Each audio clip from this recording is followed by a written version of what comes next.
Nako, sinabon nga ni Senador Bong Revilla si Bong Nebreha ng MMDA saan niya ay pagwasak nito sa kanyang pangalan.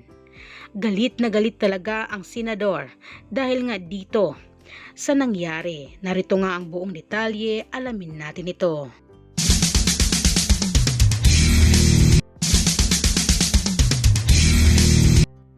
Trending na trending o pinag-uusapan nga ngayon online, lalong-lalo na sa mga news o sa balita nga sa TV, kung saan galit na galit nga dito ang senador na si Bong Revilla dito kay Bong Nebreha ng MMDA. Ayon kasi sa aligasyon ni Bong Nebreha na isa si Senador Bong Revilla sa lumabag sa EDSA busway, at dito nga ay talagang inis na inis o nagagalit talaga si Senador Bong Revilla dahil nagamit nga or inakusahan siya na lumabag nga sa EDSA busway. At dito ayon sa kanya sa live ay nasa South siya or nasa Cavite nga siya. Paano raw siya nakapunta sa lugar na iyon? At talagang hindi talaga nagustuhan ni Senador Bong Revilla ang paratang na ito ni Bong Nebreha at humingi naman ng paumanhin si Bong Nebreha kay Senador Bong Revilla. At doon nga ay tinanong naman ni Senator Bong Revilla si Bong Nebreha kung wala bang bodycam ito upang mapatunayan na ang senador talaga ang nasa loob ng sasakyan. At dito talaga ay tagang uminit ang ulo ni Senator.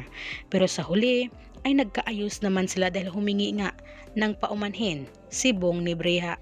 At sa mga nabanggit o sa mga sinabi nga ni Senador Bong Revilla, sabi niya bugbog na raw siya sa maling paratang at hindi siya umaatras sa kahit anong laban.